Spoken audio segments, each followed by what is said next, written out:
Today is June 27th, 2023, and my guest is Zvi Mowshowitz. His Substack is Don't Worry About the Vase. It is a fantastic, detailed, in-depth compendium every week, and sometimes more than once a week, about what is happening in AI and elsewhere.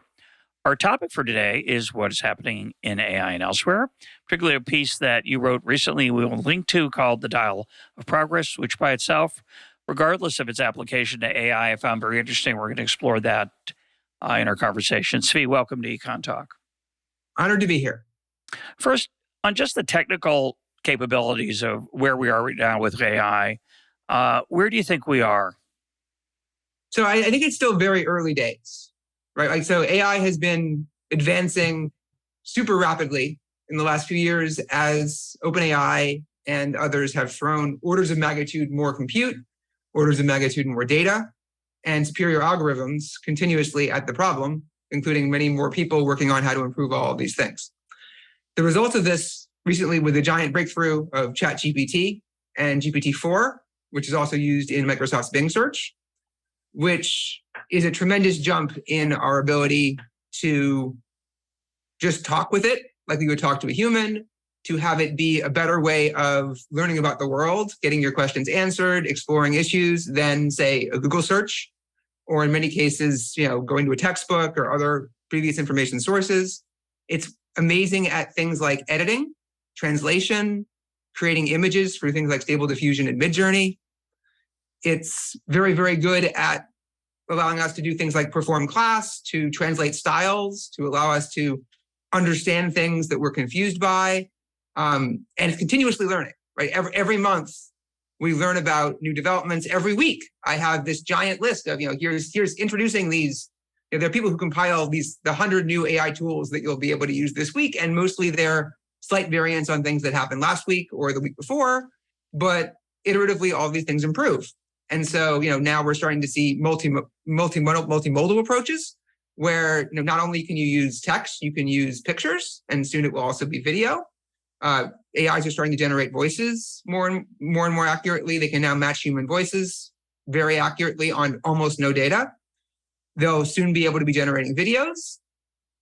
Their context windows, their amount of information they can hold in their storage and react to at any one time continuously expands. They're now up to the length of books like The Great Gatsby in some cases, released by Anthropic in a model called Claude. And, the sky's the limit in many of these ways. And it's all very exciting. I am substantially more productive in many ways than I would have been a few months ago, because like when I see something without a reference, I'll say, oh, okay, where's that reference? I'll just ask Bing, and Bing searches the internet for me without me having to think about the query and finds the reference, explains the information. I can ask for details. I can ask for summaries. I can ask about details of papers. Whenever I'm confused about something, I can ask it about what that's about. These things are just scratching the surface of what I can do. And my coding ability has gone through the roof as well. So that's where we are now. And it's interesting. I think the world is divided up into people who are using it frenetically would be a better word, not frantically. Frenetically, like you or Mark Andreessen, who we recently interviewed. And those who think, who've never heard of it, don't know how to use it, thinks it's something weird. And I'm in the in-between group. I'm somebody who thinks, I bet if I could use this, if I use this more often, I'd be more productive, but I don't think to use it. It's not my habit yet. I don't rely on it in any sense whatsoever. And I love it as a novelty item, but it's much more than a novelty item. And the question, when we made this original leap from 3.5 to 4, there was this view that we were now soon going to take off. Then very quickly, shortly after that, I don't know if it was strategic or just accurate, Sam Altman said we've kind of exhausted some of the range of stuff we can do with bigger data sets, more data for AI to be exposed to, for ChatGPT to be exposed to. Where do you think we're headed relatively soon? And where do you think we're headed relatively further down the road from now?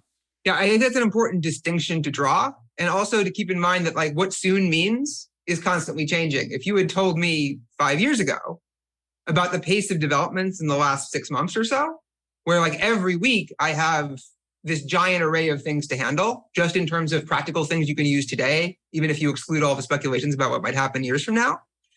It just would have blown my mind. And it's a really scary pace of development.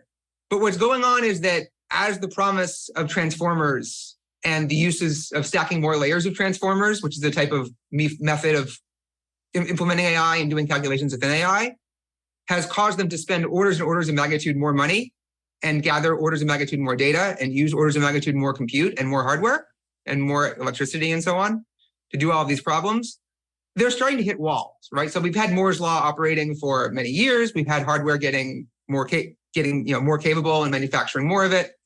And what happened was we weren't using anything like the maximum amount of capacity that we physically had available, that we knew how to build and we knew how to use and that was available to purchase. And now with GPT-4, we're starting to get close to the limits of what we know how to do, such that when we hit to like our 4.5 style level, it's plausible to say that you're going to have to get more creative. You can't simply throw an extra zero on your budget, assemble 10 times as much stuff, and get the next performance jump just on its own, because you're starting to run into issues where everything is more duplicated than it used to be. And in order to get that next order of magnitude of jump in effective compute, you need to be more creative than that, or you have to wait for our technologies to improve some more. So I do think that we're not going to see that much more time of the same level of underlying jumps in capabilities as rapidly as we saw from 2 to 3 to 4, where we saw orders of magnitude jumps that were not like the progress we make in hardware. They were vastly faster than the progress we make in hardware. But over time, we will still make progress on the hardware. And we're seeing jumps in algorithmic progress, especially amongst often coming from open source models that are starting to figure out how to imitate the results that we did get from GPT-4 and similar models more and more effectively using less and less compute and using more and more tricks. And we're only just now beginning to figure out what we can do with GPT-4, right? So we have this amazing new idea. We have a companion, we have an assistant, we have a tremendous knowledge base, we have a new interface for using computers, we have a new way of structuring information, we have a new way of coding, we have so many other things. And we've only had this thing around for a few months. And even the people who are just focusing on how to use it for productivity, who are just building apps on top of it, just haven't had the human time necessary to unpack what it can do and to progress the capabilities you can build on top of what we have. So I think that even if we don't see a more advanced model for several years, we're still going to be very impressed by the pace of what we can do with it. In particular, I think things like the integration into Microsoft 365 Copilot and into the Google suite of products, where the machine starts to look at, okay, here are your emails and your documents in a way that feels secure and safe for people and which they know how to implement without having to go through a lot of technical details that are hard for people even like me, and say, okay, given that context, I now know the things you know that you have written down. I know who these people are that you're talking to. I have all of this context. And now I can address what you actually need me to address in this place that's seamlessly integrated into your life. And this becomes a giant boost to the effective capabilities of what you can do. Plugins are an area where we're just exploring, what can you attach? And then the idea of, if every website that starts building up, okay, I now have a chat interface with an LLM that's trained particularly for the questions that are going to be asked on my website to help people with my products, to help them get the most out of this thing and to help me make, have the best customer experience. We're just starting to get into those things. We're just starting to get into applications for AR and VR. We're just starting to get into the ideas of just what do people want from this technology? And we're also seeing penetration. The majority of people still haven't even tried this, as you pointed out. And we're going to see what those less technical people, what those less savvy people actually can benefit from. Because in many ways, they're the people who most need a more human, less technical way of interacting with these systems. And in some ways, they can benefit the most. So just getting started, basically. So AR and VR, augmented reality and virtual reality. When Google search came along, it was really exciting. I've used the example a few times of my grandfather who remembered a phrase, "The strong man must go." He knew it was from a poem. He couldn't remember. And then one day, years after it had been bothering him, he yelled out in a crowded restaurant, "It's Browning!" It's Robert Browning. And poor guy, Google finds that in a fraction of a second. And it's a wonderful thing on so many dimensions. Google search is, quote, smarter than I am in the very narrow sense, but not trivial, that it knows more than I do by an unimaginable amount, obviously. So ChatGPT, understandably, is only a particular generation of artificial intelligence. It, quote, knows more than I do. It can do many things that I can do, write poetry, write a memo, code, quicker than I can, sometimes better than I can. And in some dimension, it's smarter than I am in a similar way to Google search, but a more interesting way, I would say. And therefore, it's much more productive potentially in making my life better. Google search helps me find things I can't find. This is going to do many things beyond that. But in what sense would you say the current generation of models, as they improve and we get more plugins and we get more websites that are optimized for having them built in what sense is it going to be smart? And I ask that question to head us, of course, to the question of sentience. Now, we can talk all we want about Google being smart or Siri being smart on my iPhone. It's not smart. It just has access to more stuff than I can access, and my hard drive is much smaller. Is ChatGPT really different, or is it kind of the same thing but more so? I think it's somewhere in the middle. I think that when you see someone say, it's an IQ test of 155, that just shows you the IQ test is not measuring what you thought you were measuring. When you go out of distribution and you see a very different thing that's being tested, similar to how you've noted, Brian Kaplan gave an examination in economics. Some of the questions were, what did Paul Krugman say? And of course, you just had the answer memorized. So it just regurgitates. It doesn't mean that you're smart. It doesn't mean that you understand economics. But other questions, it shows that it actually has some amount of understanding. And the AI is going to have a natural advantage. Basically, I think of it this way. You have this thing that I like to think of as being smart, being intelligent, ability to think and apply logic and reason and figure unique things out. And I think of that as distinct from certain other aspects of the system, like memory and what knowledge you have and processing speed.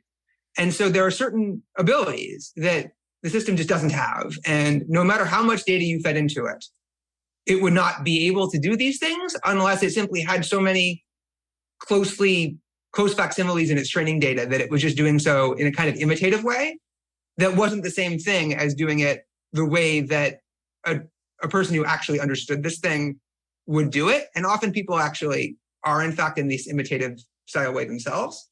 You can make it, in some sense, smarter by giving what's called prompt engineering. So what you can do is you can ask it in a way that makes it think that it is trying to imitate a smarter person, that it is trying to act in a smarter way, and that it's dealing with a smarter interaction, and to frame the questions in the right ways and guide it. And it will give you much smarter answers to that. And that's one area where I feel like, not only have we generally not scratched the surface on this, but that I'm definitely underinvesting in this, and that almost everyone who uses the system is sort of giving up too early when the system just doesn't give it what you wanted it to give, you thought it maybe had the ability to do.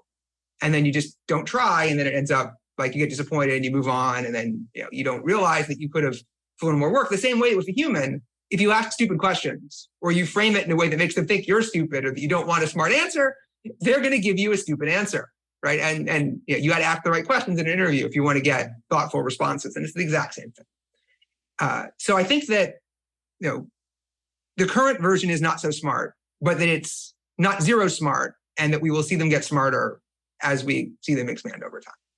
So smart's complicated, and I feel like I should tell my listeners, over the last few weeks, I've thought to myself, well, this is the last episode we'll do on AI for a while, and I've been wrong. I find them, I still are very interesting to me, and as long as I learn something, and I hope you learn something, we'll continue to do them because I believe it's the most exciting technology that's out there that's come along in a long, long time. So I think it's quite important that we understand it. But one of the topics I haven't spent much time on with my guests is this question of intelligence. So we gave an example earlier of intelligence having a big memory. It helps. You having a big memory, whether you're a human or a search engine, really helps. Or ChatGPT, having an accurate memory really helps. ChatGPT is famous now in its early days for making things up. But it's really the next step that we would call creative, synthesizing, applications that didn't immediately come to mind or that weren't in the prompts. Those are the things that are both exhilarating and potentially scary. And you think they're coming? Yeah, so or that they're already here? They've given GPT-4 various tests of curiosity. And sometimes the results come back, oh, GPT-4 is actually more creative than the average human, because the type of creativity they were measuring wasn't the type of creativity that you're thinking about. It's this sort of more narrow, like, there's 1,000 household uses for this piece of string. How many of them can you name? And GPT-4 does vastly better than the average human at being creative in this strange sense. But that's not the thing that we care about. That's not the thing that we want. And, I think that a lot of what we think of as human creativity is just someone else sort of has different training data and different connections in their brains and thinks about different things and then outputs something that to them is not necessarily especially creative in that way, but that seems creative in that way to you. And because they've been exploring a different area of the space. And I think with better prompt engineering, you can get what seem like much more creative answers out of the system than you would normally get, the same way you can do so with person. But I think that, creativity in that sense, it's definitely a relative weakness of the system. If you almost by definition say, okay, this is a system that's training on this data, find things that are maximally different from that data and ask it to produce good quality things that are maximally different from that thing. So it's going to lag behind other capabilities if we continue to use this particular architecture and set of algorithms to train systems, which we might continue to do so for a while, or we might not. But by any definition of creativity we put together, there's not zero creativity in what ChatGPT does. It's just not as good as its other aspect, and I think we will see it to improve. So let's take a couple examples. I have an upcoming interview with Adam Mastriani about how we perceive, how we learn, and how it is. Why is it that when I tell you something, you don't really absorb it? You're younger than I am, Zvi, and I say, look, Zvi, I'm 68. I've lived a long time. Here's an insight that's really valuable to you. I wish I'd known it was your age when I was your age. And you listen, you hear it, goes in one ear, out the other. Very rarely changes your life. And even if I care deeply about you, as I do about my own children, for example, they're either not interested because they're my children. That's a tricky relationship there. But you don't have any of that baggage that my kids have. You're just a thoughtful, curious person, and I have wisdom for you. But strangely enough, you don't always get it, or maybe rarely get it. And so Adam wrote a very thoughtful essay. That's what I'm going to interview him about why that is. Now, I've thought about this problem a lot, and in theory, I'm not an expert on it, but I've thought about it. It intrigues me. And when I read his essay, I thought, wow, that's cool. I've learned something. Similarly, you wrote an article that we're going to get to in a little bit about why certain people are unafraid of ChatGPT. And you created a metaphor. It's called the dial of progress. When we get to it, listeners will understand why it's a metaphor and whether it's interesting to them or not, I don't know. But I found it extremely interesting. It's the kind of thing a human comes up with, the kind of human I like to hang around with, where you hear that idea and you go, wow, I haven't thought about that. That's intriguing. And it causes other connections in your brain, as we'll see. And you connect it to other things that you know a little bit about, not as much as ChatGPT knows. But I don't know if ChatGPT could come up with those kind of metaphors yet. Do you think it could? To change my way of seeing the world. Yeah. Not coming up with a bunch of stuff I haven't, encountered. Sure, it's not good. It's better at me than any human, maybe, than in that kind of area. But this kind of area is what I think of as creativity. I mean, there's other kinds of creativity, artistic, poetic, musical, or it's visual. But this idea of here's a thought, no one's ever written about it. No one's ever written about the dial of progress. You're the first person.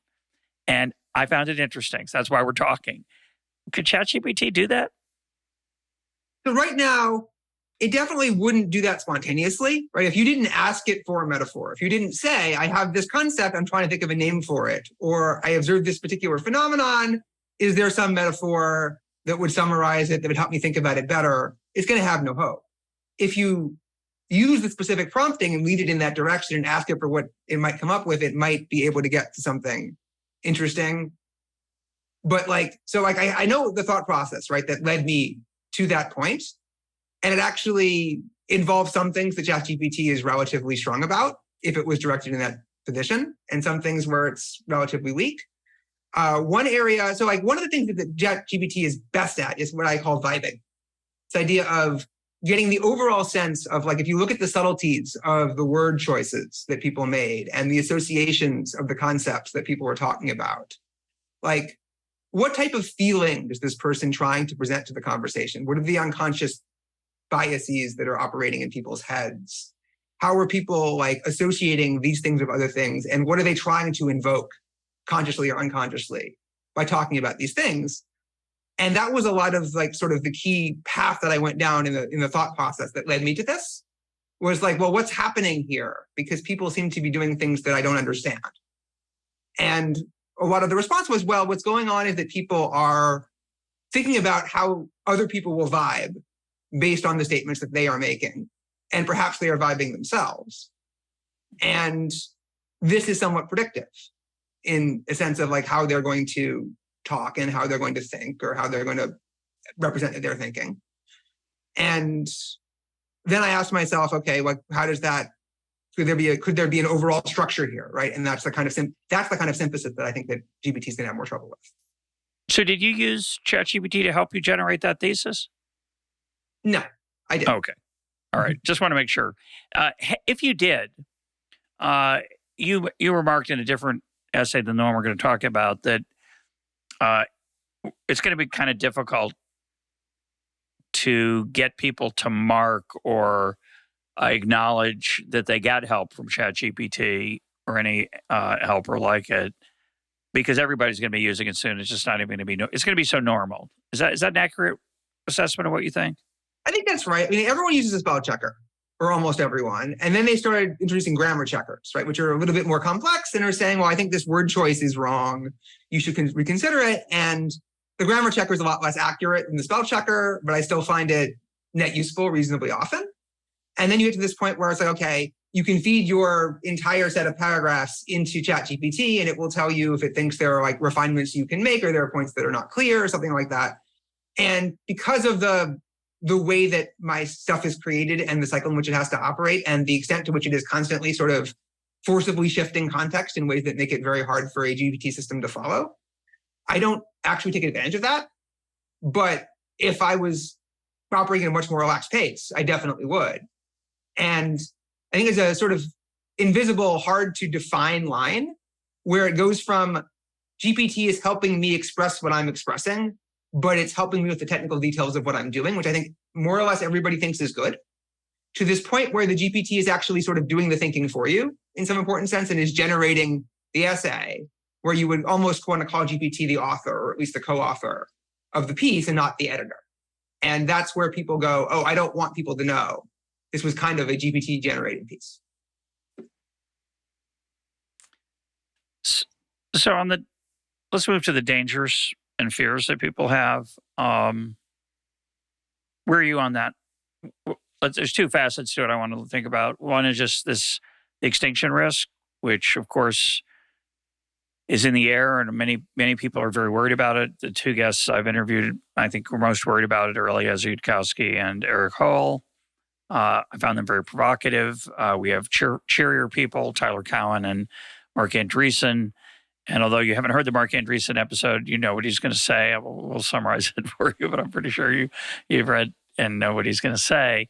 Before we get to other people and your take on them, where are you on this issue of danger, just danger to us as a species? Then we'll talk about daily life and whether it's going to get better or worse, which is a separate issue.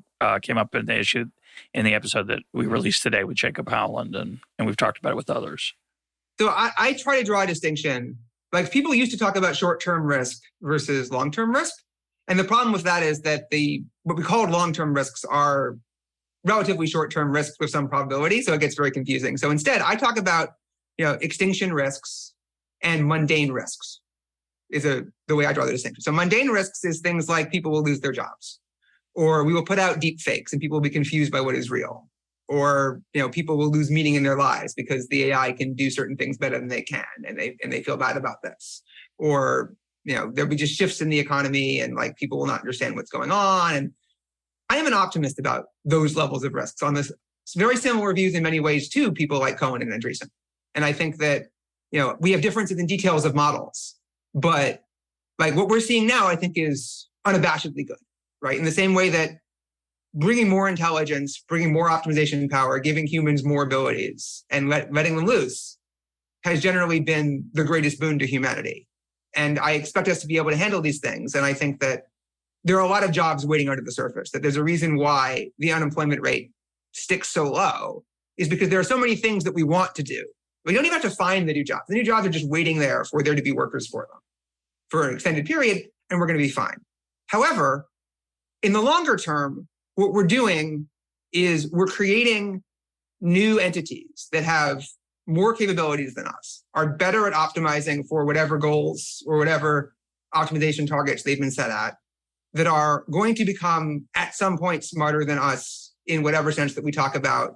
They're going to be able to match almost every capability, likely every capability that we have, and are going to be much more efficient at many of these things, are going to be able to do this faster, are going to be copyable, are going to be configurable, and which are going to operate much more efficiently when we are out of the loop than when we are in the loop, and which are going to exhibit capabilities and actions that we can't predict because, by definition, they're smarter than us. They can figure things out that we don't know. They're going to explore realms of physics, in practical ways, not necessarily theoretical ways, that we haven't explored. They're going to figure out what the affordances of our universe are, what the affordances of our systems and our configurations are that we don't know. They're going to figure out how our minds work, how we respond to various stimuli, how we respond to various arguments in ways that we don't know. They're going to figure out coordination mechanisms we don't know, and so on. And when I look at that future, I see as a default, these things are going to be, in some important sense, set loose. We're not going to be able to keep control of them by default. And when the forces of selection, the forces of economics and capitalism and evolution, as it were, and selection, even if we do a relatively good job on some very hard problems and get them to the point where they act in ways that we would more or less recognize and that don't actively try to immediately go for weird things or act in hostile ways or act super surprising in these ways, that we're going to deal with a future that's out of our control and that is optimizing for things that we don't particularly want as such and that don't reflect the details of what we need or what we value. And that in the medium term, it seems like if we don't solve a bunch of very hard problems, that we're not going to survive. And, I certainly think there's a substantial risk that what Yudkowsky talks about, right? This kind of foom, this thing becomes smarter than us very quickly, and then we all die almost immediately. I think we have to solve some hard problems for that not to be a very likely outcome. But I don't think that's that's not even the thing that keeps me up at night. The thing that keeps me up at night is, okay, suppose we get past that. Then how do we avoid the standard economic / incentive situations of unleashing these new beings to not be the end of us, inevitably? I don't know the answer. So I'll respond to that in two different ways and ask you to try to push your analysis a little bit. The first would be that as an economist in the spirit of F.A. Hayek, I believe there are a lot of problems in the world where the problem isn't we don't have enough data. The problem is we don't fully understand the complexity of the interactions and the interrelationships that human beings have. And the smartest person in the world, Adam Smith's so-called man of system in the theory of moral sentiments, person who thinks that he can move the pieces of society around like pieces on a chessboard because he thinks they understand their motion, but in fact they have a motion all their own. I'm in that camp. And in addition, most of the interesting problems are, as I quote Thomas Sowell all the time, no solutions, only trade-offs. Some AI of the future will not solve these problems. It'll still face the same trade-offs.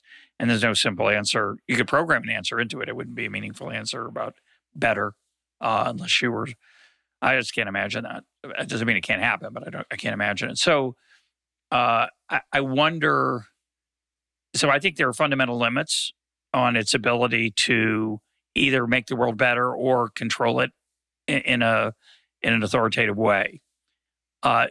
So do you disagree with me? So I am very, very much in agreement about the man of systems when we're talking about human interactions. Right? I think the Hayekian view is very, very strong. I mostly agree with it. What you have to project forward is ask yourself, okay, what is going wrong in some important sense with the man of systems? It's because the man of systems has a very limited amount of compute in some important sense, right? This man of systems is a man. He can only understand systems that are so complex. He can only process. He can have all the data in the world in front of him. He can't actually meaningfully use that much of it, right? Even if he could somehow remember it, he couldn't think about it. He wouldn't know what to do with it. He wouldn't know how to think about it. And he's trying to be one man dictating all of these things. He's got a hopeless task in front of him. He's going to fail. However, when we're talking about the AI, we're not even necessarily talking about the one AI in this sense that's trying to figure all this out. And okay, it can think 1,000 times faster and it has all this more information, but it's got fundamentally the same problem. Maybe that's just not enough.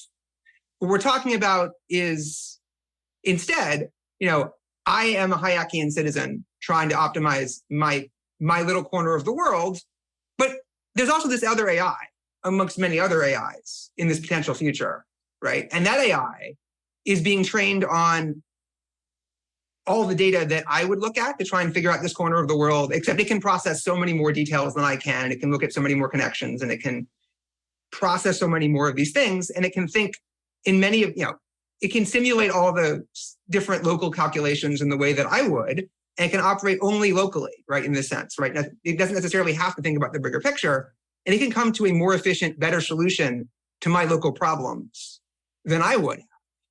The part of the power of the Hayekian idea is that a lot of the data is not explicit. It's not out in the open. It's in my head, and it's not in my head in the way that the capital of France is in my head. It only emerges and then interacts with everybody else's activity to allow other things to emerge, like prices and quantities and actions and plans when things change, and therefore it can't be measured in advance. And some people believe, I know, that, the AI will go into my brain. It'll know what I would do when X happened. And it'll know me so well, know me much better than myself, of course. I'm only a mere human. Do you think we're going there? I think that we're already seeing some of that, like with Apple's Vision Pro. They talk about observing where your eyes go and the different facial expressions you make and trying to figure out your emotional reactions to various actions, and that we will, in fact, advance on these things over time. But, at most, I can understand those things in me. So the only thing I see is what my eyes and ears, right, can process, which is a very small amount of stuff, and what I can, how much information I can think about and how many conclusions I can draw. And I'm missing so much of the information that's coming at me because I just don't have I'm not equipped. And an AI in this situation can get vastly more of that information and can anticipate vastly more of these systems. And also these multiple AIs can also potentially interact in these kind of Hayekian ways amongst themselves and do this much faster in ways we wouldn't understand. I guess it's possible it could have access, to my skin temperature, my dopamine, a whole bunch of things that literally, again, I don't even have my own access to my own, and it could have access to world population if everyone was giving it data like that. I think that points in some direction toward where we might think about being careful. I remember in the early days of Zoom, there was a worry that, the servers were in China. China was mining information off of business meetings held in America and elsewhere. And I don't know if that was true or not, but you can imagine that if AI had access to everything that was said on Zoom all the time by everybody, it would get smarter at what I'm scared of, all kinds of things. And then my body temperature and everything else as it tries to develop the perfect cancer drug for me, and so on, which I definitely want, of course, but of course not without giving control of my life. But the other question I would ask that I think the worriers have failed to make, the case that they failed to make, is how this is going to happen. To me, there's sort of two pieces to it. There's the run amok piece, which I kind of get, and then there's and it will want to destroy us piece. So it's two things. It's interest and capability, and you need them both together to be afraid about the extinction. The kind of argument I hear often from the worriers is, everything's smarter than other things treats them badly. Somebody I follow on Twitter who I like a lot made the following analogy. He said, it's like mice. we're so much smarter than mice. We don't have any ethical compunctions about mice. Well, some people do. And my second thought is there are a lot of mice in the world. We might wish they were extinct. We're not doing a very good job. In fact, I'm guessing there may be more mice in the world today than there were 100 years ago. So besides the fact that people who are smarter than me can do damage to me if they want to, where's the danger in and of itself? Or is that not the argument? So I think there's at least two separate things that you're asking about here that deserve separate answers, right? So the first question is, why do we keep mice around? The kind of question of what's going on there. And I think the answer to that is because we don't have a practical way to get rid of the mice. We don't have the affordances and capabilities necessary to do that with our current levels of technology and intelligence that wouldn't mess with our ecosystem in ways that we would find unacceptable or involve costs that we don't want to pay. And as technology advances further, we're starting to get these new proposals for mosquitoes, right? Where they have these mosquitoes that sterilize other mosquitoes effectively. They don't actually breed properly, try and wipe out mosquito populations. And we see a lot of people who are pretty enthusiastic about doing this. And if the technology were there such that we could do this at a reasonable price and we didn't think it would damage the rest of the ecosystem, I predict we're totally going to do that. And I think that if New York City could wipe out the mice and the rats in New York City with something similar, I think we totally do that. It's a question of, do we have the affordance to do that? And what do we value, right? And do we want to? Yeah. Right, and do we want to? So, the question of, will the AI be capable of doing these things? I think it will be more in some cases it might be that they do it intentionally, right? Because it's something they want to do. But we don't think that mice are inherently bad, right? We don't think that mosquitoes are inherently bad. We think that mosquitoes cause bad things to happen. Or we think the mice are consuming resources or making our environment worse in various ways. Or we just think the mice are using atoms we could use for something else in some important sense. And so we prefer if the mice weren't around, or we take action such that we don't particularly care if we're leaving the mice the supports they need. Okay, so let's turn to the dial of progress, because this is a good segue, your essay. We're 45 minutes in. That was all interesting, but this I think is more interesting now. You write the following, and you say, quote, recently, both Tyler Cowen, in response to the letter establishing consensus on the presence of AI extinction risk, and Marc Andreessen on the topic of the wide range of AI dangers and upsides, have come out with posts whose arguments seem bizarrely poor. These are both highly intelligent thinkers, both clearly want good things to happen to humanity and the world. I am confident they both mean well, and yet, and then you ask, so what is happening? And this to me is the flip side of Marc Andreessen's argument. I recently interviewed Marc. Marc is super smart, talks, I think, even faster than you, Zvi, but it may be it's close. With Marc, an hour interview, you get 2 hours of material. And Marc was very dismissive of the worriers. He called them members of an apocalyptic cult or something similar to that. It's not very nice. I apologize to my listeners. I didn't push back harder on just that style of reason. It's effectively an ad hominem argument. And you're doing something similar here, not as disrespectful as perhaps as Marc did. But you're saying, here are these two super smart people, which you concede, and you say their arguments are bizarrely poor. So you're suggesting that they believe they agree with you. They believe their arguments are bizarrely poor, but because they're too smart to make these bad arguments. There is an alternative, though, is that you're wrong, that they're good arguments. First, let's start with, why are you so dismissive? And we can start with Marc's argument that the reason this isn't scary is it didn't evolve. Unlike our brain that evolved through the process of evolution over millennia, centuries, thousands of years, AI is not that kind of thing.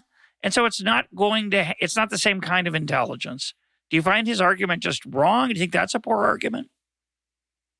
I'm not sure it's even wrong, that particular argument, in the sense that it doesn't address the question of what would the system that was trained in this particular way be likely to do, right?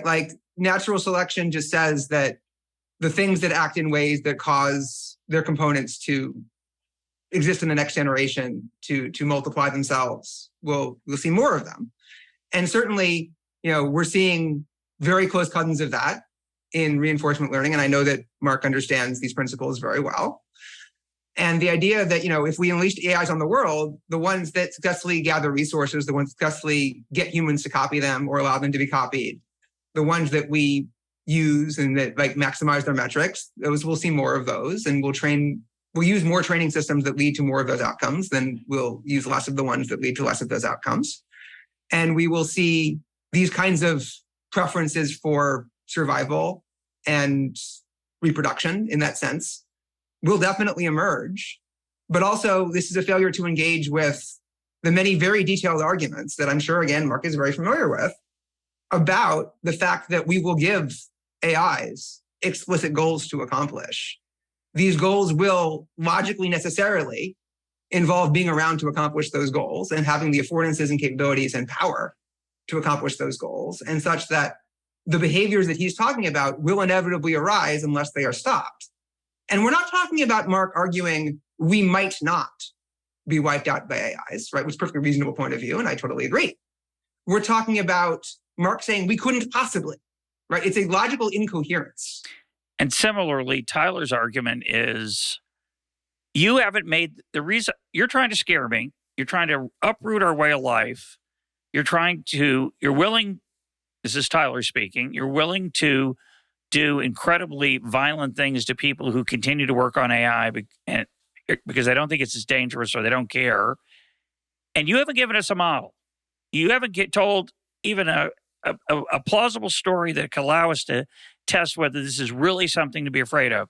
So you're willing to destroy potentially our current way of life to prevent something that you can't specify, that we can't test, and that we can't assess.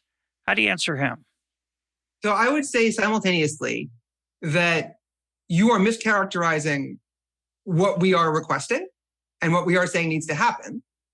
And also that you're complaining that we don't have a model is an isolated demand for a very specific kind of rigor and a very specific form of argument and formalization that simply doesn't match what would make sense if you were trying to seek truth in this particular situation.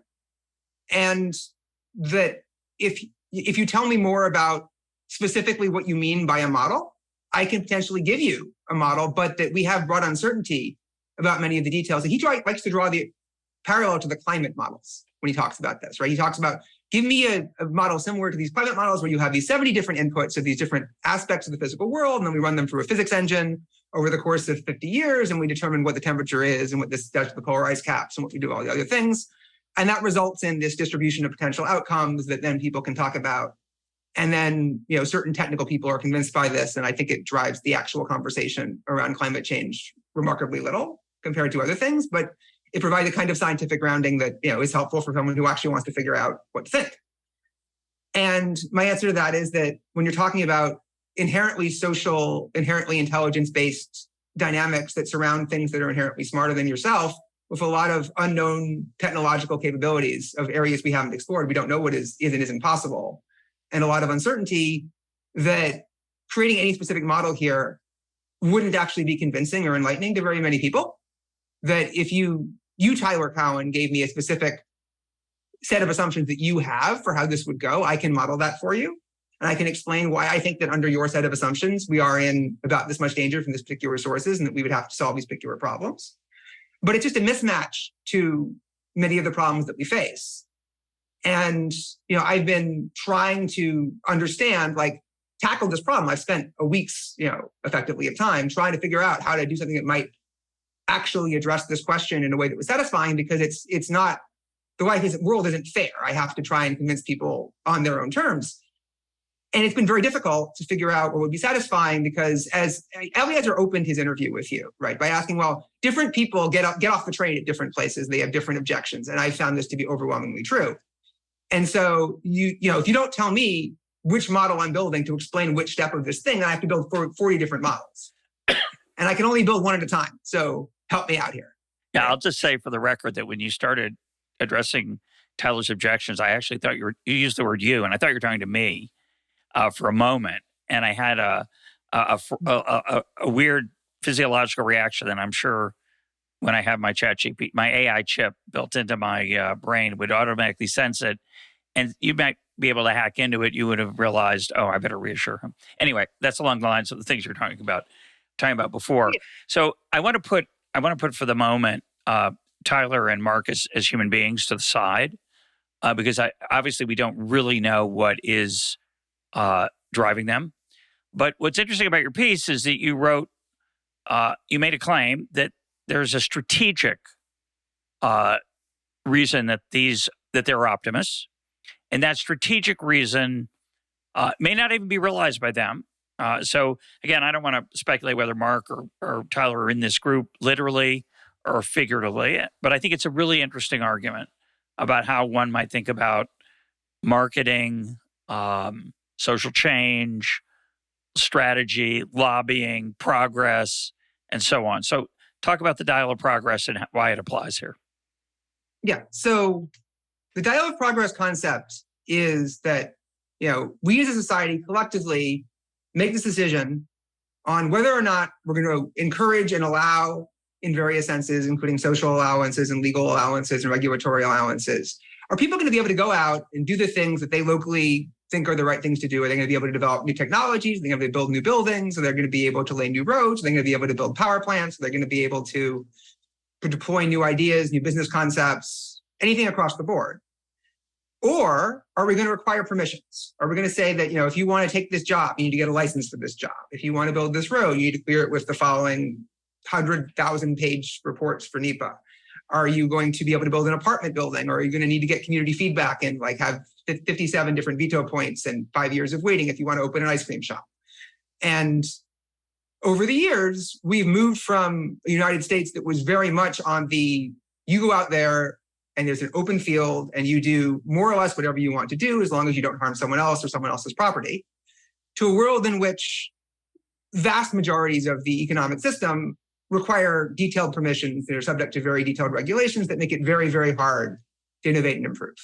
And I strongly agree with Andreessen and Cowan and I think you and many other people, that this is very much holding us back. This is making us much less wealthy. This is making us much worse off. And that we'd be much better off if we loosen the reins. And I would just add, it stunts what it means to be a human being, to strive, to innovate, to be creative. It cedes power to the people who are more eager just to maintain the status quo. Yeah, I strongly agree with that. And I think that the people who do this, often are well-meaning. Sometimes they're trying to protect their rent-seeking or what their particular means of way of life or making a profit or their personal local experiences at greater broad expense. But collectively, if we all loosen the reins, it would help almost all of us. And it would, over time, the results would compound, right? And this has been true throughout human history. We have been very fortunate that we haven't had a regime this tight in this sense until very recently. And if we kept tightening it, there's the risk that we would lose our ability to do things more and more and that we would even stagnate and decline. And when you say this tight, you meant in the United States, a regime, because there are plenty of other regimes that where you don't even get to ask permission. It's just, you can't do anything. Yeah, I mean, not only the United States in particular and around the world in general. You see the same rising tide of restrictions pretty much everywhere. And, there are people, I try to be one of them, who are fighting the good fight to point out this is a problem and that we need to reverse these trends. And we need to, where we do intervene, do a better job. Because one of the problems is when we do require permissions, when we do try to regulate, we do a very bad Hayekian job of figuring out what would in fact, mitigate the bad circumstances without interfering with the good circumstances, what would allow more competition rather than end up becoming less competition, what regulations wouldn't get captured, and so on. And so by 2023, it's a reasonable thing to say that there are very few areas left in which, we still have the ability to move. And so I also would say that, you might say, okay, once we've protected ourselves, once we decide to slow down our construction of apartments, well, now, we feel safer and we feel okay to then build power plants or roads. But what we've observed, and I think this is correct, over the years, is this is not actually how it works. What happens is there's a faction that goes, we should be safe. we should be preserving, we should be careful, we should regulate, we should require permissions. And the more of these things you require, the stronger this faction gets, the stronger this rhetoric gets, the stronger this background belief gets, and the easier it becomes to regulate other things.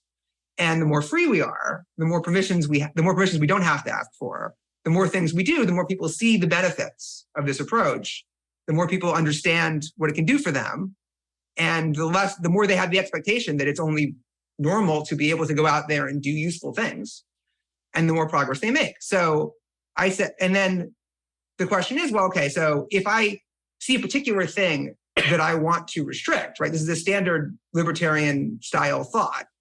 Then I shouldn't just be aware of the fact that I'm going to screw this thing up. I'm going to make it easier for everyone to screw everything else up in a very similar way. And even if I get this particular intervention right and I do some local help, I'm risking bad things happening in somewhere else. And so I said, what if we imagine this as like one dial? And then I remembered that this metaphor had been used in a fashion before, in fact, by Tyler when discussing COVID. Because early on in COVID, Robin Hanson had this theory that if we all let young people who were at very little risk from COVID, it was very, very safe for them to get COVID, relatively speaking, except they might infect others. Let them get infected first. This could create effective herd immunity while the older people were in relative hiding, and then we could take much less precaution afterwards and get through the pandemic that way. And Tyler's response was essentially, well, this is just advocating for yay COVID as opposed to boo COVID. This is just saying that we should just let COVID run rampant and people wouldn't be able to hear you, right? And Robin's like, I think you're acting like there's one dial from yay COVID, boo COVID. And Tyler said, yes. And I remembered that. And I thought, okay, so what if there was a dial that was more general than that? What if there was a dial of progress, right? And the idea was, there are people who advocate, okay, we should let people in general do more things. We should require less permissions. We should open things up. We should let human ingenuity run free.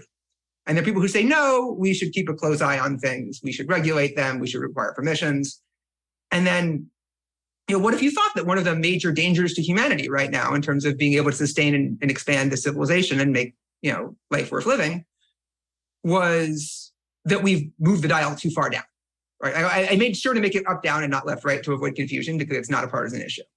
And say, okay, so what if we have the crank this too far down? And what if one of the few places left that we have the dial in almost a maximum full speed ahead mode, right? Locally speaking, is AI, because AI wasn't a thing that was on people's radars until very recently. So like Tyler Cowen talks about the great stagnation, right? This concept that many things aren't advancing. And Peter Thiel talks about how, the world of atoms is restricted and we can't do things there. But the world of bits, you can still do some stuff, right? So hence, we see a lot of innovation with computers, and we saw it with crypto.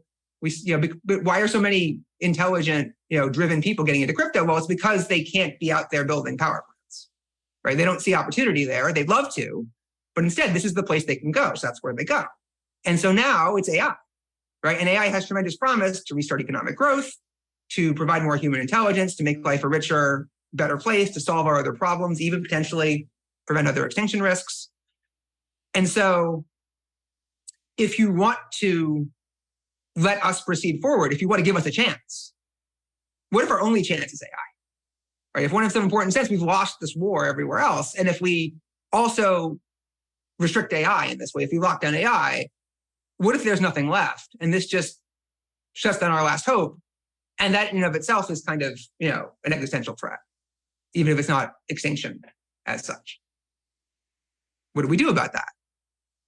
That would be in an extreme version, it would be 1984. 1984, everybody's still alive, but no one wants to live. None of us want to live in that world. Well, very few of us want to live in that world. So just to repeat the metaphor a little bit, and by the way, I see it as going from, it's not up or down, it's just round. So it goes from 0 to 10. And 10 is anything you want anytime, and 0 is you have to go to the you have to time travel back to the Soviet Union in 1928 to get permission to do stuff. And so I think what I'm intrigued by is the idea that this might, you don't write about this, so I want you to speculate on it if you would. It's kind of the way the brain works. We don't really have the sophistication to hold multiple ideas in our mind at the same time. Like, I want to be really free in this area, but not so free in this area. That's just too hard for me. And because there's more than two. And then I'm going to hear people making arguments for each one, and I have to weigh each one. And just better to be yay COVID or boo COVID. And you use COVID and lockdown, but for me, it's the kind of insanity that we're living in right now is vaccines. No thought. I only got 3 shots, and only 3. Oh, you anti-vaccine? No, I'm not anti-vaccine. Are you an idiot? I'm pro-vaccine. I mean, up to a point. And then after a while, I can imagine there's decreasing returns in taking a shot that has never been tested and widely on people's immune systems for the nth time with a new technology you've never used. Seem to be kind of prudent, given that I'm overweight, but I'm not obese. I don't have any horrible underlying comorbidities. So it seemed to me prudent to stop at 3. Okay. And this guy I'm talking to in a party, and he says, "Oh, you stopped at 3." He says, "I think you shouldn't let your politics get in the way of your health." What? We meant, oh, obviously you're one of those Trump voters and they're anti-vaccine, so you're not thinking. You're just going with your bias. I just looked at him and smiled and said, "I don't think you know who you're talking to." This is kind of something I think a little bit about. But anyway, that's a great example for me of the dial. You're pro-vaccine or anti? Well, it's a really horrible, terrible question for a thoughtful person, but it's the way our society, quote, thinks about it. Society doesn't think. It's a complex, emergent set of opinions and interactions in media, and it's not well defined. But somehow it's come down to pro or con in an age when we're supposed to be really smart, and nuance is dead. And we should be really good at nuance. We have more information, and yet it's just a question of which expert you decide to trust, the pro-vaccine guy or the anti-vaccine guy.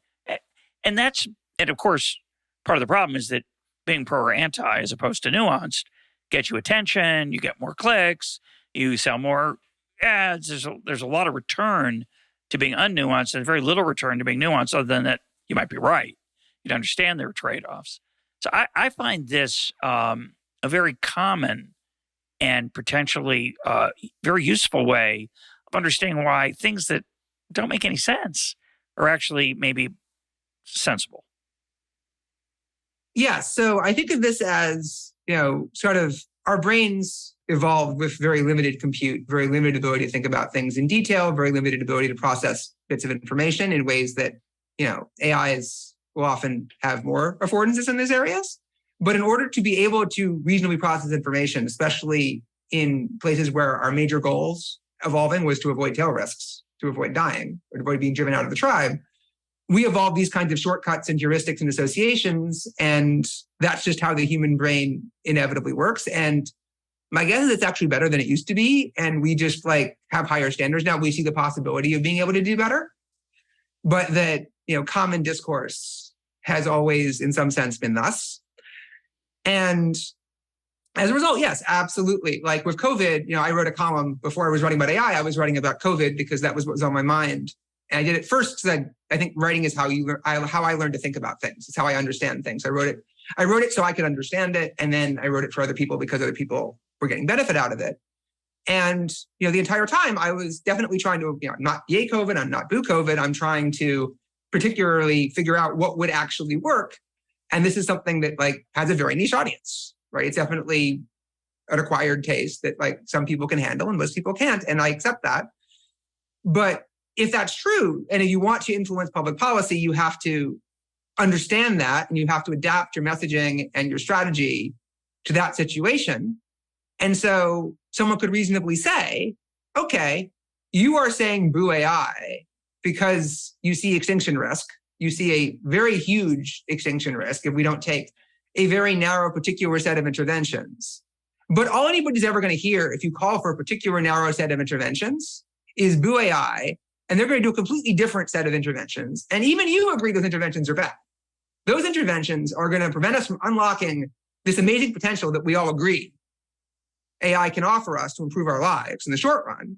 And it's not going to stop the dynamics that you are worried about that are inevitably going to lead to more and more capable systems that we don't know how to control, that are going to end up in control of our future. And so you're better off not doing that and then trying to figure out a better way forward when we get there, because your path is hopeless and will also damage our ability to build houses and roads and energy plants and everything else. And, I think I'm a little uncomfortable with the broadness of boo progress, yay progress, because I think it might be a little complicated, but and we'll talk about in a sec. But for me, the other area I think this works is, you do a survey of people and you say, do you think we should spend more money on education? And a lot of people say yes.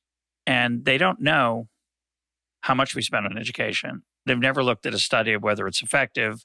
They just say, yay, education. And now, in one sense, it's just expressive voting. They're just conveying to you, the pollster, that they like education. They don't really mean more. But I think most of them do mean more. I think they assume that, okay, well, it's true that maybe it doesn't work so well. And it's true that the bang for the buck might be limited. But more is always better than less of education. And it's not even so much that they're one issue people.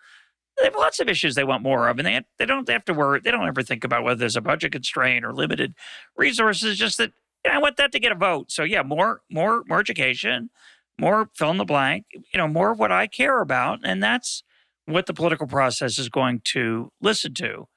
Progress is a little bit more complicated, I think, but you might think about it more as more control versus less control, rather than progress versus, a stagnation. I think the people who are boo progress are uneasy with the uncontrolled aspect of it. The idea that you have to ask for forgiveness rather than permission. And so I think part of what's going on in this dynamic, if you're right, and I'm not I have no idea whether you're right or not, it's just really interesting to think about, is that if I have this underlying idea that control is good, or I have an underlying view that control is bad, the idea that I would pick, it's worse in this area or this one, or it's good in this area but bad in this one, that's really hard. So I'll just got to pick one. Yes or no on the control. I'm only going to pick one side. Yes or no on control. And so you get people who basically want to control things or want others to control them for them, regardless of whether it's possible, regardless of whether they're going to do it well, which seems to be irrelevant, by the way. Again, whether the money spent well in education seems to be irrelevant. Whether the control actually accomplishes what people really want, they pay very little attention to. You can argue they don't have much incentive to, and they don't have much ability to understand it. But I'm arguing something different. I don't think they care so much because it's just that's a comfort thing. It's a security thing.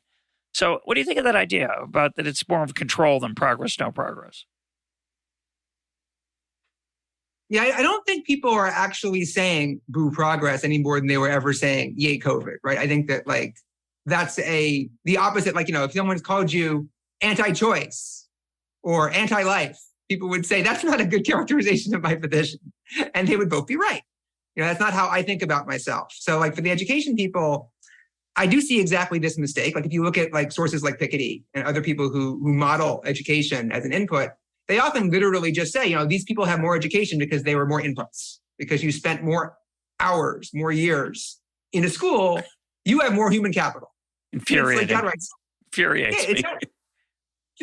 It's completely silly. It's just not how this works. They don't think about the quality or the effects.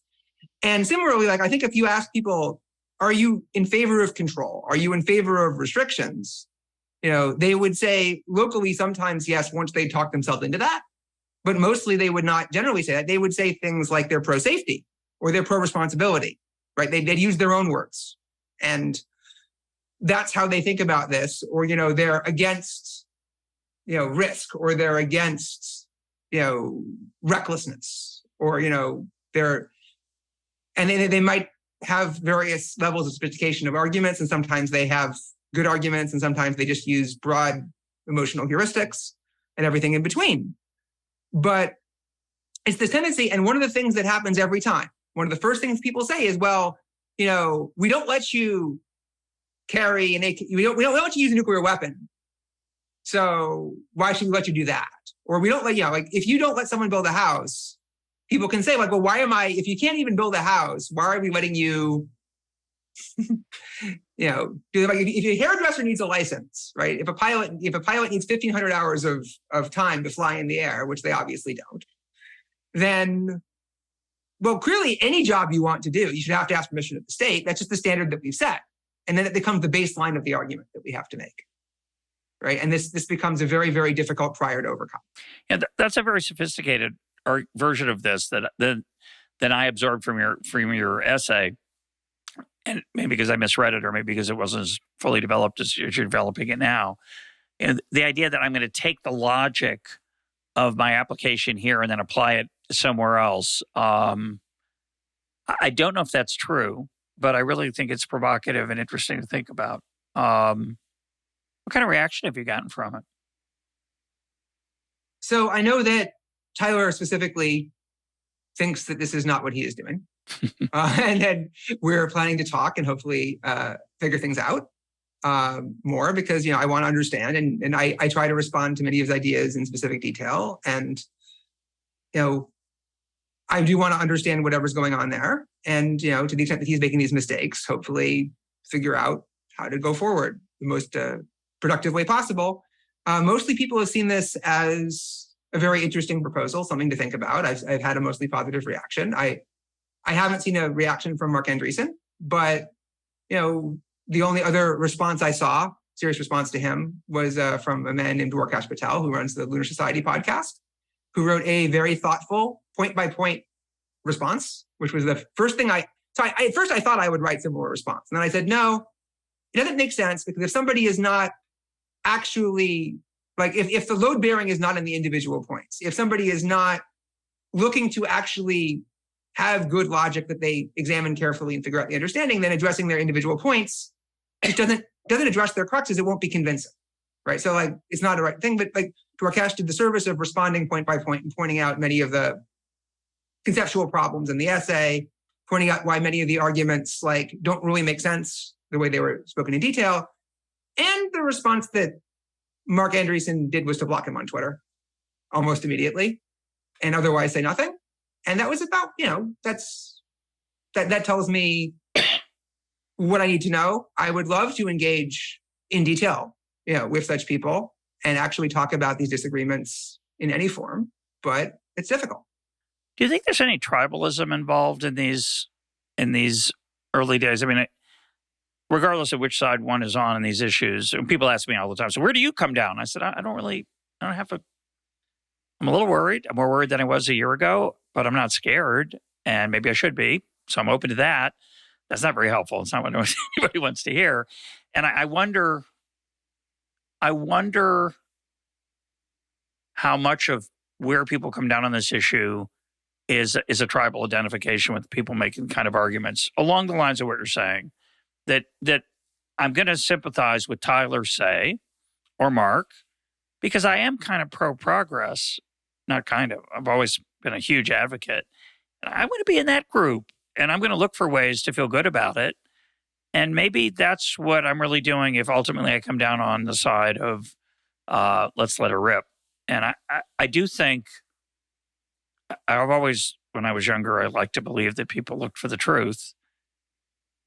As I get older, I'm not as convinced of that. So some of it is you're suggesting a kind of a Machiavellian strategic argument. I'm suggesting it could be as simple as, again, I'm not trying to explain Tyler or Mark, but just in general, where people come down on these issues, is I don't be like that person. That's a worldview. There's other pieces of that creep me out. It's a version of sort of intersectionality, right? It's I can't be nuanced. I can't go case by case. I'm just everything going to line up together. And so if I'm against AI, I'm against nuclear plants too. And I think that, I don't want to be against nuclear plants, right? Me, personally. I think they're a really good idea, and I really think it's a terrible mistake that we have so few of them. So maybe that's why I'm more susceptible to the pro-AI. That's your argument about, I think, the dial of progress. I think that we've definitely seen that, people who think very well about economics in other realms, in my mind, right, that share these perspectives and that do that professionally, often come out with these very pro-AI, anti-regulatory principles that they would exactly what I would predict them to have in any other circumstance. And in almost every other circumstance, I would mostly agree with them. And it makes sense that they would have these perspectives on many levels. And I don't think this comes from a Machiavellian perspective for most of them. I think it definitely comes from my heuristics all tell me this is almost always the right answer. This is where my priors should heavily land. You need to overcome that in order to convince me otherwise. And then this leads sometimes to, not considering the arguments, not giving them the time of day, or just like exploring possibility space to find a way to tell yourself, a plausible story that you buy that says that this is going to be okay. And then, the amount of this is conscious or unconscious, or that, you planned, is an open question. And I don't mean to imply ill motives in anyone. Again, I think that everybody involved wants the best outcomes for everyone. I think there are very, very few people who don't want that. And they tend to be very vocally saying they don't want that. And you can tell who they are and you can react accordingly. Occasionally someone says, your species is, how dare you not want AI to flourish? And it's going to wipe out humanity. And that's good. But then you say, okay, I now know that you think that. And thank you. And I hope more people hear you, because I expect their reaction to be helpful to not having that happen, right? As opposed to the opposite. And that's good. And I believe in open debate. So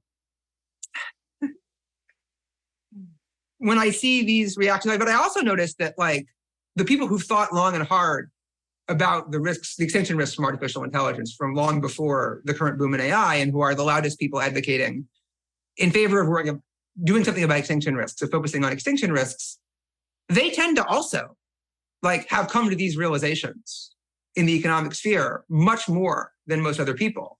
Whereas the traditional tribal affiliations, right? Most things in American politics get quickly labeled as this is red, this is blue, this is the blue position, this is the red position, like COVID was, right? And we haven't seen that in AI, right? If you ask the surveys, you see almost no partisan split whatsoever. This is exactly the least tribal thing of this level of importance that we've ever seen for this long. And we've been very fortunate. And I love that. And I hope we can sustain that for as long as possible and have a relatively intelligent dialogue. And instead we have this kind of weird discussion where we have economically very good views actually on both sides of the discussion. We're able to have a very nuanced conversation where those views happen to bias people in a particular direction. And yet the people who are worried have managed to overcome this because they've thought long and hard about these other aspects of it. And I do think that the human brain, as I said, it works on these shortcuts, works on these heuristics. And so we will always, to some extent, pick up from vibing, from heuristics, from general associations, from simplifications, and from noticing other people will act this way too, and that we can't speak with too much nuance if we want to be heard. And so we will always have these tribal, as it were, issues, these partisan in context issues where we go back and forth. But we do our best not to do that and try to be charitable to the other side, try to engage with their actual arguments. I try to implore people to form their own models. I talk about models not in the formal sense that Tyler Cohen says, you should write down a scientific model and submit it to a journal and have lots of math and have all these dependencies and have a precise equation pointed out. I'm talking about the kind of model you form in your head where you think carefully about a situation, you have an understanding on some level of all these different dynamics, and you try to bring it together to form as solid a distribution as you can over what you think might happen, right? In my use of the word model, I could ask, Tyler, what is your model of what happens after AI, right? And he's talked about some aspects of his model. He said AIs will have their own economy. They'll use crypto to exchange value because it's the efficient way for AIs to exchange it. And that maybe we'll be the dogs to the AI's humans, right? He's talked about this metaphor a few times, I believe, including on your podcast, and that the dogs will train the AIs the way the AIs have trained the dogs. And my imploring would be, think more carefully about why that equilibrium is true between dogs and humans in the real world, and whether or not those dependencies hold in the case that you're imagining in the way that you're imagining. Yeah, I don't know if Tyler really expects a mathematical model. And I don't know if we talked about it when I interviewed him, but he actually encouraged people to put things into the peer review process, which is a process I don't believe anymore leads to truth. So it seems like a bit of a red herring. I think the word that describes what you're talking about is a narrative. And some narratives are more plausible than others. And I'm okay with a narrative rather than a mathematical model on either side of this debate. I think the people who are on each side need better narratives. They need a better story that I'm going to find convincing. I find neither side convincing. Eliezer Yudkowsky came up with the most creative narrative. There were some really wonderful flights of intellectual fancy there, and I don't mean that in a derogatory way at all. I found it extremely mind-expanding, but not quite to the level of convincing. And he ratcheted up my fear a little bit, though, because I thought that was a narrative I hadn't thought of and is somewhat possibly worrisome. And I think this, until we're never going to have any data, I don't think. I mean, almost by definition, by the time we get the data on whether it's sentient and destructive, it'll be a great science fiction movie. We'll already be in prison and they'll be harvesting our kidneys. Just be in line to get your kidney removed for the paperclip factory. But I think we need better narratives. I think we need stories and logic, not formalism, but logic about why a narrative is plausible, either because it mirrors past narratives that turned out to be plausible, or better, it fits this particular unique, very different case. And I think that if I had to speculate on why we're really smart people are wildly divergent on this, is that there's no data. There's almost very little evidence. And we're speculating about which narrative is more plausible. That seems like unlikely to be resolved in the near term. Maybe AI can help us fix it. I don't know. So I think that, when we talk about narratives, an important question is, to what extent is your narrative or model made of gears, right? To what extent does it have details about how different parts of it lead to other parts? Like, what are the physical mechanisms underlying it? Get Hayekian detail into what you're talking about in a real way. And so in my observation, when I look into the narratives that are told about why everything will be fine, right? I don't see very many plausible gears there. There are gears. I see them as like, the gears don't turn that way, right? These gears wouldn't work. This is not the outcome that you would expect. Your gears lead to something else. And I strive to continuously improve the gears in the other models. And it's definitely difficult to work out the details, but I do think we have more data than no data, right? I think that this idea that all we can do is tell each other stories and proposals, but we know a lot of things in particular about what capabilities these systems will have, and also in what ways will humans react to these systems, what actions will they take. So one of the big emphasis is, back in the day, one of the questions was, how cautious will we be dealing with these systems as they gain these capabilities? What affordances will we hold back from these systems? What capabilities will we try to not add to these systems to contain our risk? So, for example, one idea was, we wouldn't be so foolish as to hook up potentially dangerous artificial intelligence just straight to the internet, let it do whatever it wanted, ping any website with any piece of data and do anything. Because then if it was a dangerous system, we'd be in real trouble. It turns out, no, humans find that useful. So we just do that, including during the training of the system, just right off the bat, right? Every time. And we've gotten used to it. Now it's just fine. So we can stop worrying. That theory has been proven wrong, and this other theory has been proven right. Another question is, one of the things Mark talks about is, systems don't have goals, right? AI systems are math. They don't have goals. Well, maybe they don't have goals inherently, right? That's a question. It's interesting that we can speculate about as to whether they would evolve goals on their own. What we do know is that humans love achieving goals.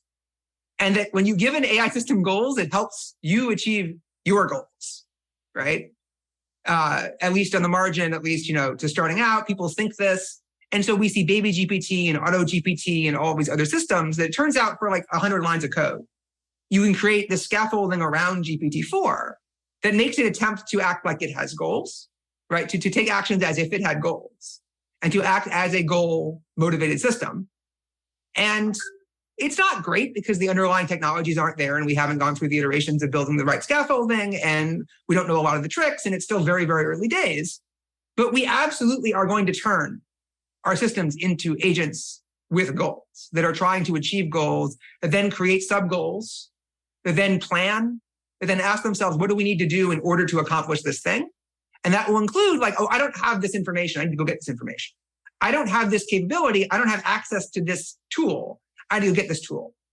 And it's a very small leap from there to I'm going to need more money, right? Or something like that. And from there, the sky's the limit. So we can rule out through experimentation in a way that we couldn't 2 years ago, right? This particular theory of Marx that these systems in the future won't have goals in a meaningful sense unless we take action to stop it. I mean, I think that's an interesting intellectual question. And I think part of the reason that the skeptics, the optimists, are more optimistic, and part of the reason I think we are, in some sense, just telling different narratives, and some are more convincing than others, and it's mainly stories, is that we don't have any vivid examples today of my vacuum cleaner wanting to be a driverless car, the example I've used before. It doesn't aspire. Now, we might see some aspiration, or at least perceived aspiration in ChatGPT at some point. But I think part of the problem getting people, convinced about its dangers is that that leap, the sentience leap, the consciousness leap, which is where goals come in, doesn't seem credible, at least today. Maybe it will be. And I think that's where you and others who are worried about AI need to help me and others who are less worried to see. But either way, isn't the much more worrisome thing that a human being will use it to destroy things? I mean, it's like saying, well, we've got this automatic rifle. What if it jumped out of the hands of a person and started spraying bullets all around because you've given it this engine, this motor or something that causes some centripetal movement, blah, blah, blah. That's not the problem. The problem is a person's going to grab it, use it to kill people. And it seems to me that is, could it get out? That's not the bigger worry. The bigger worry is someone lets it out. Someone harnesses it to do evil because they want to be noticed, because their life is miserable for 100 reasons that humans are not just creative, but also destructive. It's going to be really hard to keep that from happening. I can't imagine us stopping it.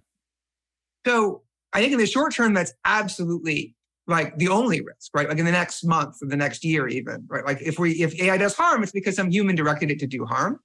But I do think that even without malicious intent, there's going to be tremendous economic incentive, tremendous just personal incentive to hand over more and more of the range to AIs that are operating more and more without checking with humans, without getting permissions from humans, because this is what gets us what we want. This is what makes the corporation more profitable. This is what allows us to do our job better.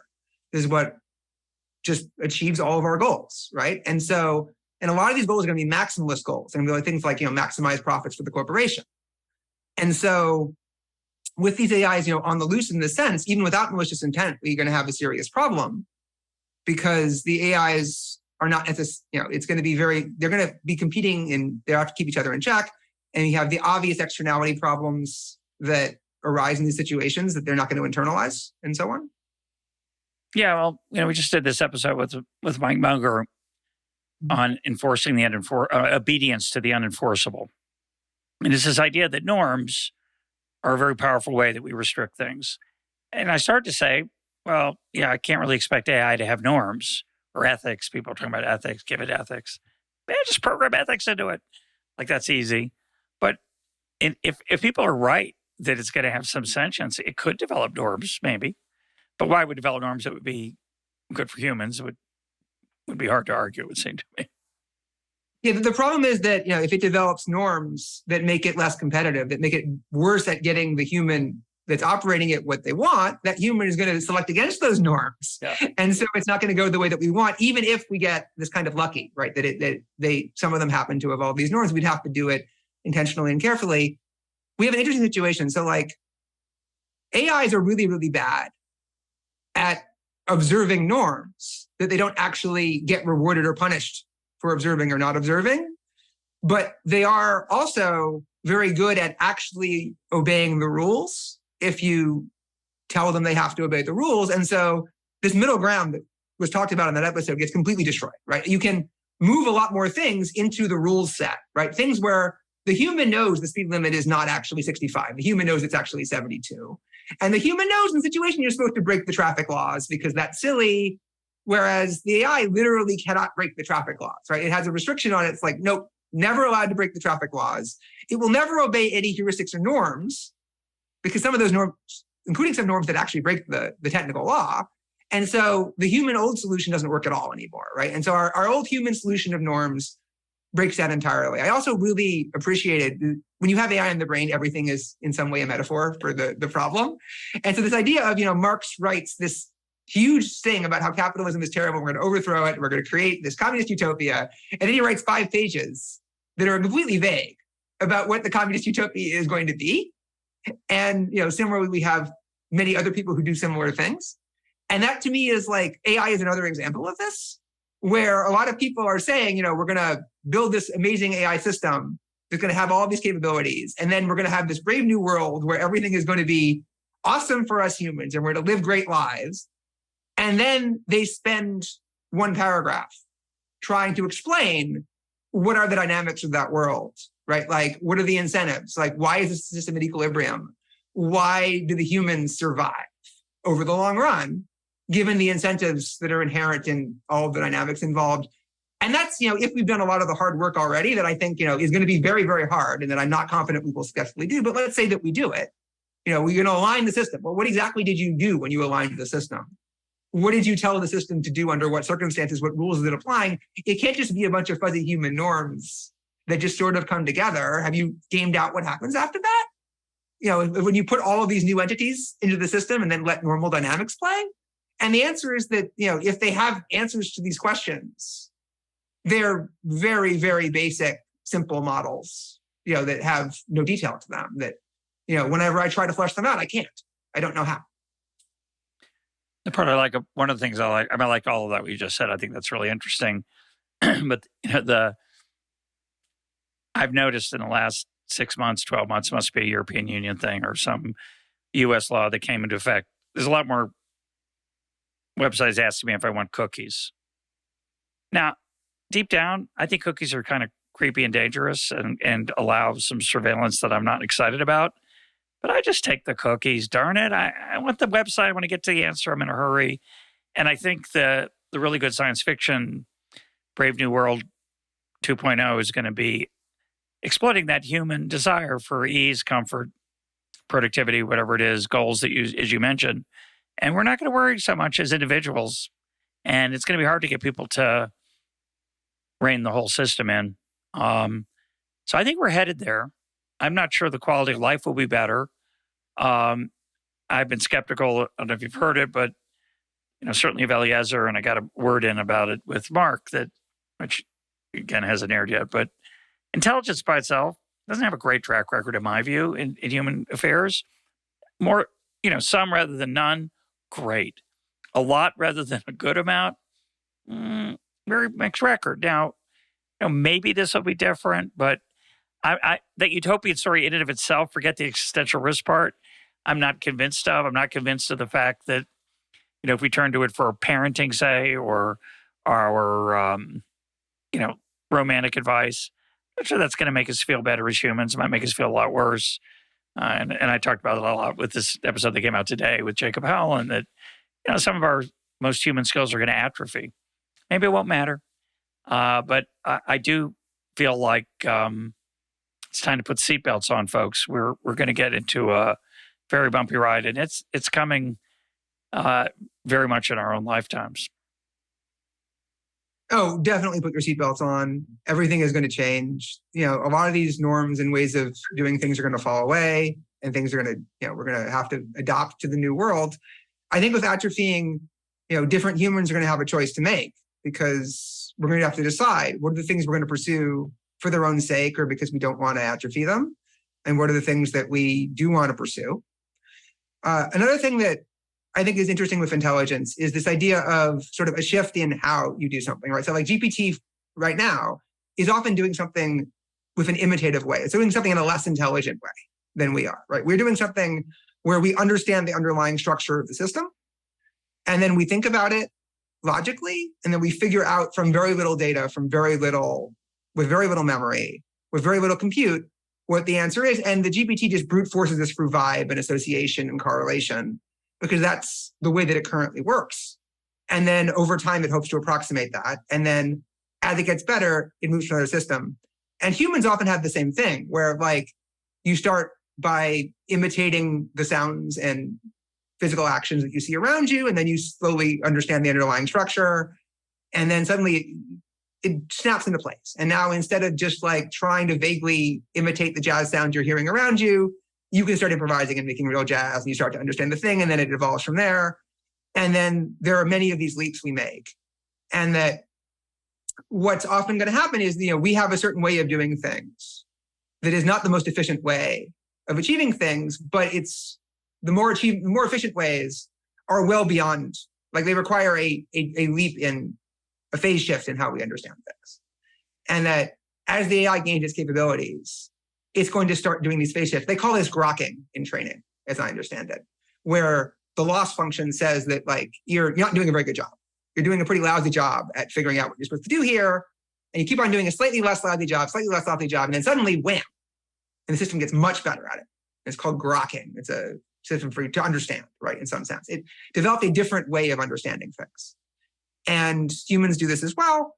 And so what will often happen is that, sort of the AI will shift from the current way that a goal is achieved, that something is done, to a new way. And one of the worries is that this kind of shift breaks our current ways of keeping the system in check, of understanding the system, of predicting the system, of making sure the system is going to do the things that we want. And this is one of the things that I worry about. Yeah, it's a little like chess or Go programs. They started very primitively and they get a lot better now. Life isn't like chess or Go. Very different board. Even though Adam Smith, I used the metaphor pretty well. I just can't stop thinking about this idea that even if it's not really good for us, we're going to probably do it anyway because it's pleasant. And certainly if it's not, even if it's not good for us as a species, I'm thinking about the Amish. There are a lot of people decrying the cell phone these days. I worry about it sometimes. I talk about it on here. Compulsion I have with it sometimes. I view it as unhealthy for me. And the Amish, they go case by case, by the way. They take a technology, they say, we'll use a wagon. We're not going to drag stuff on the ground. We can use a wagon. And they can have a car if they need to get to the hospital, say, but they're not going to buy a sports car and they're not going to do other things. And they're not going to change their farming in certain ways. And I think those of us on the outside, this, of course, is true of a religious life in many, many ways. On the outside, go, there's something really beautiful about that. But the fact is, most people don't find it beautiful enough to adopt because it's hard. There's hard parts to it. And by definition, almost, communities that are held together and that have all kinds of returns and belonging and meaning and purpose have hard parts because otherwise it's not interesting. It doesn't hold together. And so the idea that, like I like to say on the show a lot, I think it's probably not true now that I think about it, that, norms will evolve to cope with this. And we'll understand you shouldn't use AI for this. And it's okay to use it for that. These norms will come along and they'll keep it within a human context. And I think that's true, probably for most people. I think they're going to use it a lot because it makes life easier. It makes them look better, look smarter, make more money. And it's going to be really hard. I'm not sure we're, like I said, I don't think we're going to slow this down much. The problem is, it's very difficult to slow this down in a meaningful way. It's also very difficult to ensure a good outcome. And then if you have, two impossible things and you need to solve one of them, or you're in a lot of trouble, you need to pick which one you think is the best one to act on and do the best you can. With the Amish, I think they achieve a lot of very good things. And it's a question of, is this more valuable than the things that you give up or not? But they do this because they have the economic, affordance to be able to do that their lifestyle, has these costs, these economic costs, these economic benefits that allows them to produce the things they need to survive, that allows them to turn a profit, that allows them then to be continuously purchasing more land and having more people that can survive on that land. And, as we are forced to compete with more and more capable AIs and AI systems that have more and more affordances, will that kind of system actually continue to be economically competitive? And if it's true locally that it can survive on its own resources, will it be left alone to do so? Right? Like from something that like covets those resources simply from I can achieve more of my goals if I have more of the land, if I have more of the energy from the sun available to me, or whatnot. And so it's not necessarily safe to be an Amish, even if you can make the very difficult emotional decision to stay on the farm and enjoy this very carefully selected lifestyle that you think has value. My guest today has been Zvi Mowshowitz. Substack is Don't Worry About the Vase. I strongly recommend it if you're interested in keeping up. It's hard to keep up. He keeps up quite well, but I'm sure even Zvi, there are a few things he doesn't know, but he does a lot of them and more than most. Zvi, thanks for being part of EconTalk. Thanks for having me.